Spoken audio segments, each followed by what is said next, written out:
আসসালামু আলাইকুম রহমতুল্লাহি বরকাতুহ। শামুকসার যুব সমাজ কর্তৃক আয়োজিত শামুকসার দারুল হুদা দাখিল মাদ্রাসায় অনুষ্ঠিত আজকের ইফতার মাহফিল সম্পন্ন হয়েছে। আলহামদুলিল্লাহ, আজকের ইফতার মাহফিলে যেভাবে আয়োজন হয়েছে আর এই সম্পর্কে যুবকদেরকে উপদেশ দিবেন এখন আমাদের সামনে শামুকসার দারুল হুদা দাখিল মাদ্রাসার সম্মানিত সুপারিনটেন্ডেন্ট এবং প্রতিষ্ঠাতা আমাদের সামনে কিছু কথা বলবেন। ওনাকে কিছু কথা বলার জন্য অনুরোধ করছি। আলহামদুলিল্লাহ রাব্বিল আলামিন ওয়া সালাতু ওয়া সালামু আলা রাসূলিল আমিন ওয়া আলা আলিহি ওয়া সাহবিহি আজমাইন।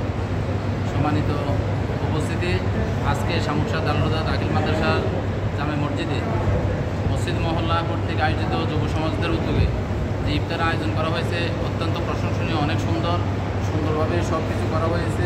এখন ইফতারের পূর্বে সকল রোজাদারদের হাতে ইফতারের প্যাকেট পৌঁছানো হয়েছে, শরবত পৌঁছানো হয়েছে এবং সুন্দরভাবে ডিস্ট্রিবিউশন হয়েছে। শুরু থেকে শেষ পর্যন্ত কোনো অসুবিধা হয় নাই, সকলে সুন্দরভাবে ইফতারি পেয়েছে। যারা এই অনুষ্ঠানের আয়োজন করলো, যারা অর্থ দিল, যারা সহযোগিতা করলো, যারা গায়ে খাটনি দিল, যারা সময় দিল, সকলকে আমি আন্তরিকভাবে ধন্যবাদ জানাচ্ছি, মোবারক জানাচ্ছি এবং এরকম ভালো কাজের সাথে আমরা যেন ভবিষ্যতেও আরও অংশগ্রহণ করে থাকতে পারি। আল্লাহ যেন আমাদের সকলকে তৌফিক দেয়। দেশ এবং প্রবাস থেকে যারা আমাদের এই অনুষ্ঠান দেখছেন সকলের শুভকামনা করে আমি আমার সংক্ষেপে কথা এখানে শেষ করছি। আসসালামু আলাইকুম ওয়া রাহমাতুল্লাহি ওয়া বারাকাতুহু। আলহামদুলিল্লাহ, এখন আমাদের সামনে সংক্ষিপ্তভাবে কিছু কথা বলবেন মোহাম্মদ সুলেমান। আলহামদুলিল্লাহ, আমাদের আজকে শামুকসার দারুল হুদা দাখিল মাদ্রাসায় জামে মসজিদে ইফতার মাহফিল হয়েছে।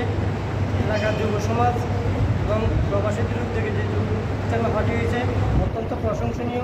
সবাই এতে উপস্থিত হয়েছে। আমরা সুন্দরভাবে অনুষ্ঠানটা সফলভাবে হয়েছে। তো যুব সমাজের পক্ষ থেকে সংক্ষিপ্তভাবে নিজাম কিছু কথা বলবে আর কি। আসসালামু আলাইকুম। এটা সম্পূর্ণ আমাদের প্রবাসের অনুদান প্লাস কিছু এলাকার কিছু সহযোগিতা। আমাদের এই ইফতারি অনুষ্ঠানটা তারা অর্থ দিয়ে, বুদ্ধি দিয়ে, পরামর্শ দিয়ে আমাদেরকে সহযোগিতা করেছে, তাদেরকে আমরা আন্তরিকভাবে ধন্যবাদ। এমনকি ভবিষ্যতে আমরা যাতে এই ধরনের উদ্যোগ আরও নিতে পারি, আপনারা আমাদের সাথে থাকবেন, সহযোগিতা করবেন, এই বলে আমি আমার বক্তব্য শেষ করছি। আসসালামু আলাইকুম। এখন রাসেলকে সামান্য সংক্ষিপ্ত কিছু কথা বলার জন্য অনুরোধ করছি। আসসালামু আলাইকুম ওয়া রাহমাতুল্লাহি ওয়া বারাকাতুহু। আমাদের যুব সমাজের উদ্যোগে শামুকসার দাখিল মাদ্রাসার জামে মসজিদে মসজিদ কমিটিদের উদ্যোগে যে ইফতার মাহফিল আয়োজন হয়েছে, আলহামদুলিল্লাহ শুরু থেকে শেষ পর্যন্ত যত যুবকরা অংশগ্রহণ করছে এমনকি তাদের পরিশ্রমের মাধ্যমে আমরা এই ইফতার মাহফিল সুন্দরভাবে করতে পারছি। সবাইকে আন্তরিকভাবে শুভেচ্ছা। এমনকি যারা অর্থ দিয়ে সহযোগিতা করেছে তাদেরকেও আগাম শুভেচ্ছা দেন যে আমরা যেন প্রতি বছর এভাবে ভালো কাজের উদ্যোগ নিতে পারি এমনকি এটা সুন্দরভাবে সমাধান করতে পারি। এটার জন্য সবাইকে আগাম শুভেচ্ছা জানিয়ে আমি আমার বক্তব্য শেষ করছি। আসসালামু আলাইকুম। ওকে, ধন্যবাদ। সর্বশেষ আমাদের শামুকসার মাদ্রাসার সম্মানিত ইমাম সাহেব এবং শামুকসার মাদ্রাসা মসজিদের সম্মানিত ইমাম সাহেব কিছু কথা বলবেন। আসসালামু আলাইকুম। আজকের যে ইফতার আয়োজন আলহামদুলিল্লাহ অনেক সুন্দর হয়েছে, সুশৃঙ্খলভাবে সম্পূর্ণ করা হয়েছে।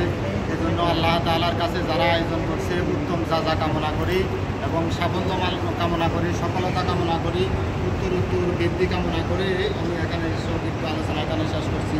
আসসালামু আলাইকুম ওয়া রাহমাতুল্লাহি। কাউসার কিছু কথা বলুন। আসসালামু আলাইকুম। আজকে যে আমরা ইফতার মাহফিলটা করেছি এটা সবার উদ্যোগে করা হয়েছে। যারা আমাদেরকে প্রবাসী থেকে যে অনুদানগুলো দিচ্ছেন, আমরা যাতে প্রতি বছর এরকম সুন্দর একটি আয়োজন আমরা করতে পারি, এটাই একটা প্রত্যাশা। আমাদেরকে সামাজিক কাজে সবসময় সাপোর্ট করে যাবেন এবং আমাদেরকে সামাজিক কাজ করার সুযোগ করে দেবেন আপনারা, যাতে আমরা সমাজের মানুষের পাশে দাঁড়াতে পারি। সবার কাছে দোয়া করি এই সুযোগটুকু আমাদেরকে করে দেবেন। আসসালামু আলাইকুম। ওয়ালাইকুম আসসালাম। তো সবাইকে ধন্যবাদ জানিয়ে আজকে এখানে শেষ করছি। আসসালামু আলাইকুম।